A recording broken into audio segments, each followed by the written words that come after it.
Imagine waking up one morning and hearing that a regime that's been in power for like 5 decades just collapsed. Wow. That's Syria right now. Yeah. It's a huge shift in power. Seismic. And today, we're going to deep dive into all the sources and figure out exactly what went down in Damascus, which is like the symbolic heart of Syria. Absolutely. We're going to untangle all the threads of this incredibly complex event and explore what it means not just for Syria, but for the whole Middle East. It's wild how fast everything happened. Like Aleppo fell, and then Damascus, like a week later. I mean, even for people who watch this stuff all the time. It's shocking. It was shocking. Yeah. So the group behind this whole thing was Hayat Tahrir al-Sham, or HTS. Right. And their history is a little, well, messy. Complicated. Yeah.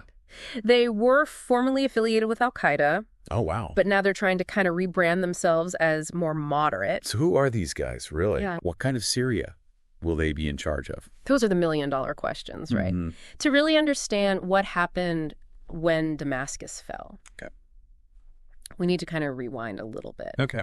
We have this firsthand account from Royce in his book, Kingdom Makia. Okay. He was in Damascus as the rebels were closing in. And he talks about how people were like emptying out the supermarkets, stockpiling supplies, and there was this feeling in the air, this mix of fear and hope. I mean, years of war, I can't even imagine what that must have been like. Exactly. So what happened next? So Royce, he keeps writing, right? Yeah. And he describes the night of December 8th, gunfire all night, statues of Assad being toppled. Oh, wow. This crazy mix of celebration and caution. It's incredible how 1 minute you're fighting for survival. Right. And the next, you have to figure out how to run a country. Well, that's the huge challenge for these rebels now, right? They've got to shift from being like a fighting force to a governing body. Restoring order, providing basic services. I mean, it's a huge task. Especially when the country's been through so much. Yeah. So you mentioned HTS is trying to kind of distance themselves from their al-Qaeda past. Right. What are they actually doing to show that? So they've been focusing a lot on providing social services and projecting this more moderate image. Okay. They're saying, hey, we're a viable alternative to Assad. Okay. And we're going to create a more just and democratic Syria. A lot of people are probably skeptical.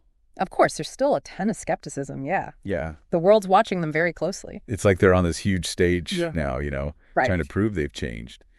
But will it be enough? That's the big question. What they do in these next few weeks and months, it's going to be absolutely critical. So I know we have a report from a journalist on the ground, Timur Rosari. Yeah. He was in Damascus during all this. Yeah, Rosari was reporting for Reuters. And his account really captures the chaos and the confusion, but also the raw emotion of it all, What kind of things did he see? He saw people celebrating, people confused about the future. Yeah. Practical concerns like, looting, how to restore order. Oh, gosh. But the interesting thing he observed was that the rebels themselves, they were really aware of the need to project this image of competence and control.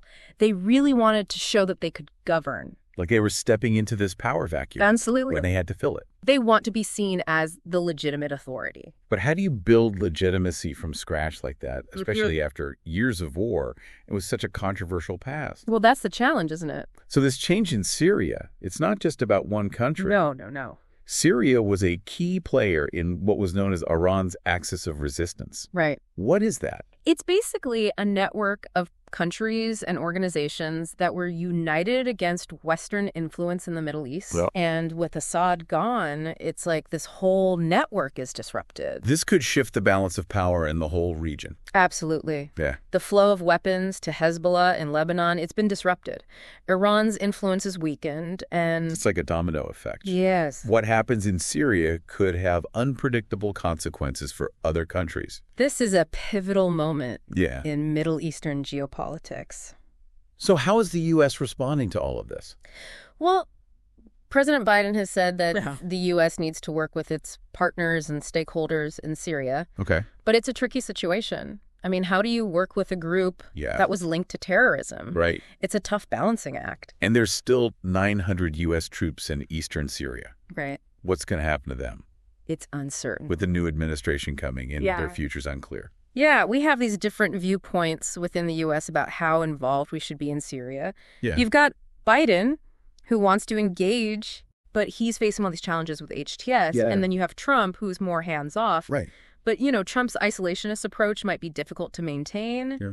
His advisors might push for more involvement. So this sets up a really interesting tension.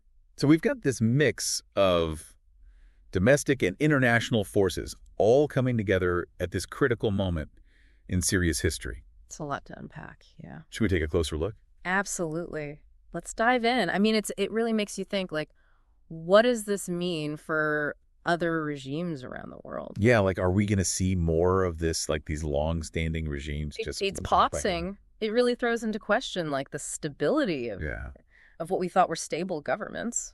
So what can we expect for Syria and the region now with this sudden power shift? It's hard to say for sure, but a few things to watch for. Like, how will HTS actually govern? Yeah, that's a big one. Will they be inclusive? Will they be more authoritarian? Right. Will they respect human rights? Yeah. I mean, how they handle all these challenges is going to be really telling.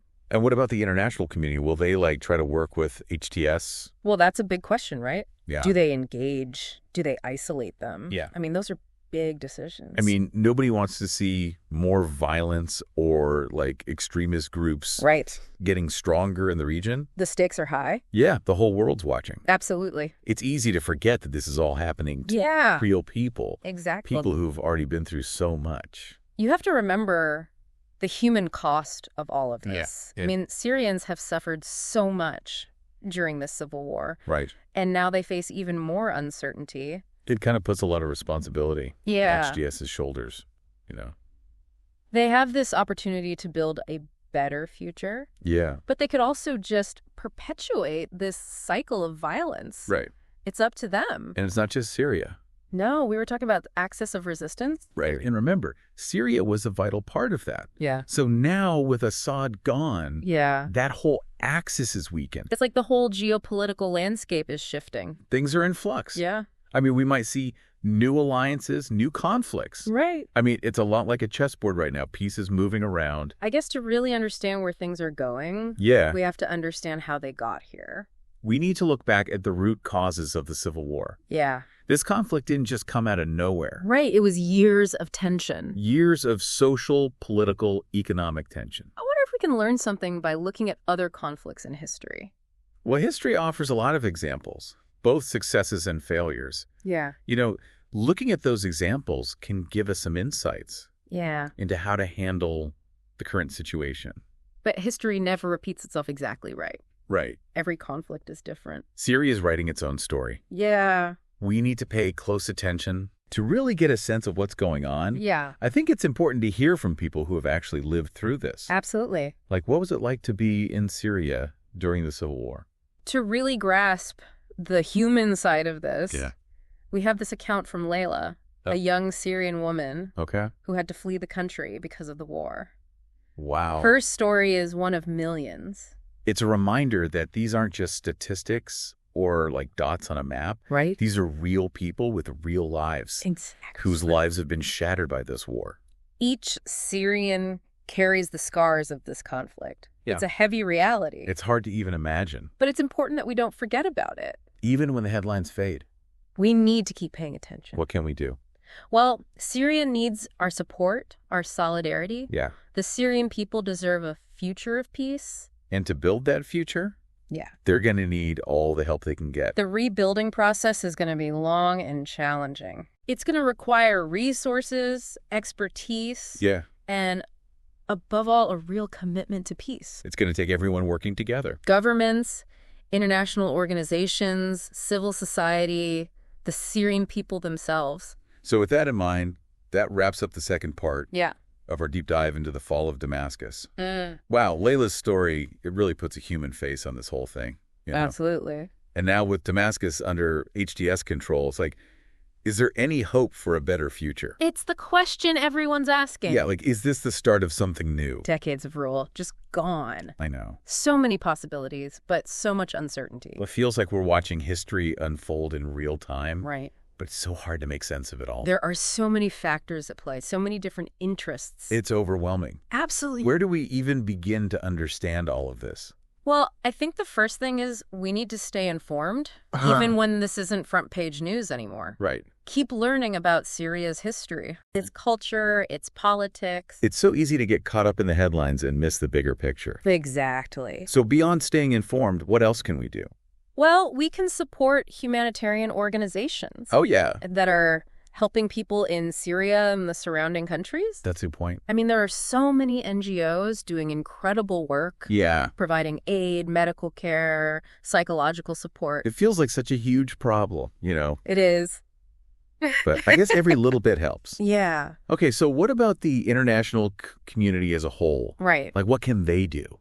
Well, they have a huge responsibility here to push for peaceful solutions, to help mediate between the different groups, to make sure human rights are protected. Right. The UN especially needs to take a leading role. So how do they approach HTS, though? Right. With their past, it's a dilemma. Yeah. If they isolate them, it could push HTS towards extremism. Yeah. But if they engage too quickly, it could legitimize a group that hasn't really proven itself. It's such a tricky situation. It's a tough balancing act. So what about the axis of resistance? Yeah. I mean, with Assad gone, does it still even exist? Well, Syria was a key part of that alliance. Yeah. So yeah, it's definitely weakened. Okay. But Iran still has influence in other countries. Like Lebanon. Like Lebanon and Yemen, yeah. So I guess this could be a whole new chapter. Yeah. The Middle East's story, right? The Middle East is always changing. Yeah.